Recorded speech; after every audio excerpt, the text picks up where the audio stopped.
It started on my second night in the apartment. I was lying in bed, just drifting off to sleep, when I heard it. A faint whisper, too soft to make out the words, but clear enough to send a chill down my spine. At first, I thought it was just the wind outside, or maybe the old building settling for the night. But as I lay still, holding my breath, I realized it wasn't coming from outside at all. The whispering was coming from the walls. I sat up in bed, heart racing. It was impossible, I thought. How could there be a voice inside the walls? I listened intently, but the sound faded into silence as quickly as it had come. I laughed nervously, convincing myself that I was just tired, imagining things. But deep down, a sense of unease gnawed at me. I couldn't shake the feeling that something was wrong. The next night, the whispers came back. They were louder this time, though still muffled, like someone speaking through layers of fabric. I pressed my ear to the cold wall, hoping to hear better. But all I could make out were fragments of words, unintelligible and eerie. I tried to ignore it, pulling the blankets up over my head, but the sound persisted, growing more frantic, more desperate. By the third night, I was losing sleep. Every time I closed my eyes, the whispers seemed to intensify, surrounding me, echoing through the apartment. They weren't just random sounds anymore. They were conversations. I could hear multiple voices now, overlapping each other, as if there were people inside the walls, talking to one another. It was maddening. I began to search for rational explanations. I asked the landlord if the building had thin walls, if maybe my neighbors were just loud talkers. But he dismissed my concerns with a shrug, insisting that no one lived next to me. The apartment on both sides of mine was vacant. That's when the dread really started to settle in. One evening, after yet another sleepless night, I decided to confront the source of the noise. I grabbed a hammer from my toolbox and approached the wall where the whispers were the loudest. My heart pounded in my chest as I hesitated, wondering if I was making a huge mistake. But the whispers, they were relentless, louder than ever before, almost like they were beckoning me. With a deep breath, I swung the hammer, chipping away at the plaster. As I worked, the whispering grew more frantic, almost angry, as if something inside the walls was trying to stop me. The thought made me pause, my hands trembling. What if I was about to uncover something I wasn't meant to see? But the curiosity, no, the compulsion, drove me forward. When I finally broke through, I expected to see old pipes or wiring, something mundane. But instead, there was a void, a dark, narrow space between the walls. My flashlight flickered as I shone it inside, illuminating the dust and cobwebs. And then something moved. Just a flicker at the edge of the light, a shadow shifting. I froze, unable to breathe. The shadow moved again, and this time I saw them. Pale faces, gaunt and twisted, staring out at me from the darkness. Their hollow eyes locked onto mine, and their mouths moved in unison, whispering words I couldn't understand.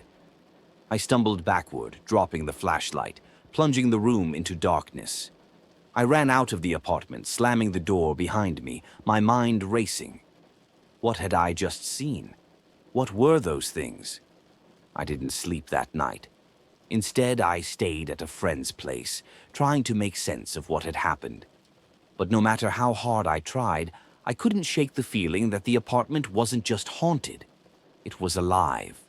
A few days later, I returned to the apartment, hoping that I had imagined it all.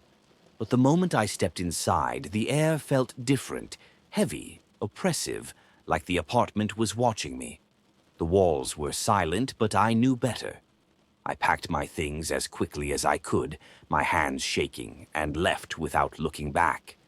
I still have nightmares about that place. In them, I'm trapped inside the walls, surrounded by those pale, whispering faces. They watch me, waiting for me to make a mistake, to break the silence. And I know that if I ever do, I'll become one of them.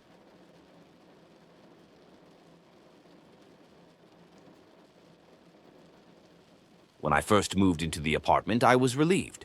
It was modern, clean, and spacious. Everything I had been looking for and at a price I could afford. The only catch was that I'd be sharing the space with a roommate, someone I hadn't met yet. The landlord assured me that they'd be moving in soon, but for the first few weeks I had the place all to myself. Those first weeks were blissful. I had the run of the apartment, and the peace and quiet was exactly what I needed after a long day at work. But then one evening I came home to something strange. The living room light was on. I didn't think much of it at first. Maybe the landlord had come by to check on something. But when I stepped into my bedroom, I found a note sitting on my bed. It simply said, "Welcome home." I frowned, picking up the note. The handwriting was eerily familiar. In fact, it looked exactly like mine. A chill ran down my spine. I hadn't written this. Who had? I crumpled the note and threw it in the trash, telling myself it was some sort of mix-up. But that night, as I lay in bed, I couldn't shake the feeling that someone had been in my room. The next few days were unsettling. I'd come home to find little things out of place. My shoes moved, drawers left open, lights turned on that I knew I had switched off. It was subtle at first, easy enough to write off as forgetfulness. But then, things escalated. One night, I found my toothbrush wet, even though I hadn't used it all day. Another time, I came home to find my clothes rearranged in my closet. I started to feel uneasy in my own home. Every time I walked through the door, it was like the apartment had changed, subtly, as if it had been lived in by someone else. I kept asking the landlord about my mysterious roommate, but he just shrugged, telling me they were delayed and hadn't moved in yet. Then came the night that changed everything. I was lying in bed, half asleep, when I heard it, the unmistakable sound of footsteps in the hallway. I shot up, my heart pounding. The footsteps were slow, deliberate, moving from the living room to my bedroom door. I held my breath, listening as they stopped right outside my door. And then, silence. I stared at the door, waiting, expecting it to creak open at any moment. But it didn't. After what felt like an eternity, I got up and opened the door myself. There was no one there. The hallway was empty and the apartment was silent. But something felt off, like I was being watched. The next morning, I found something that made my blood run cold. On my phone, there was a photo I hadn't taken, a picture of me sleeping in my bed. The angle was wrong, too close to be taken from the doorway. Someone had been in my room. Someone had stood over me while I slept. I packed my bags that day and left the apartment. I didn't even tell the landlord I was leaving. I didn't care about getting my deposit back. Whatever had been living in that apartment with me, it wasn't human. And the worst part, I never heard my roommate move in.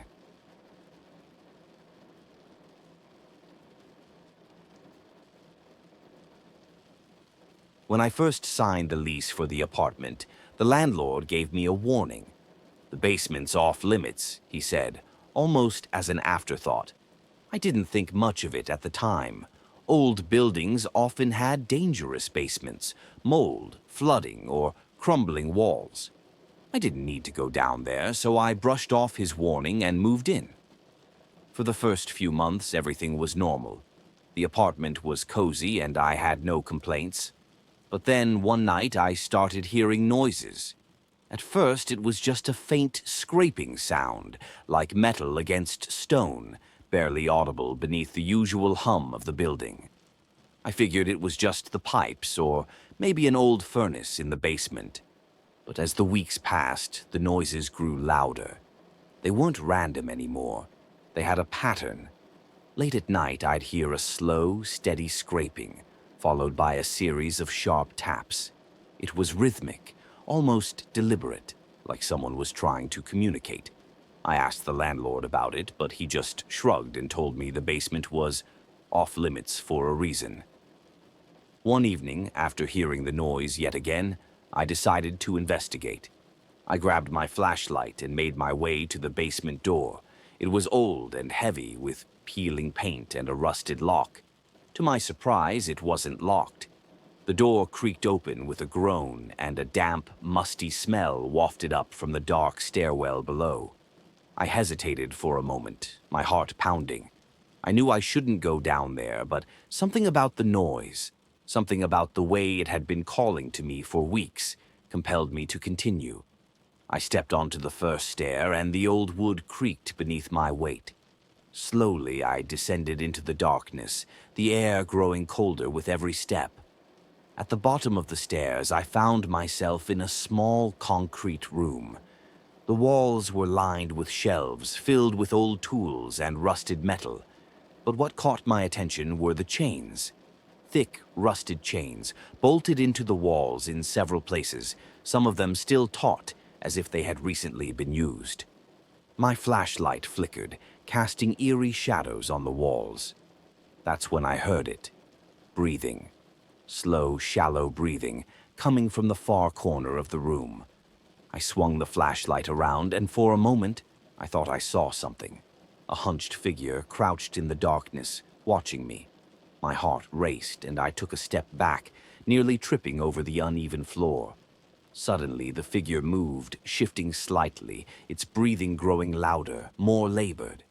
I froze, too terrified to move, as it slowly turned its head. Pale, gaunt, and lifeless, its eyes locked onto mine, hollow black pits that seemed to suck the light from the room. In a rasping voice, it whispered, "You shouldn't be here."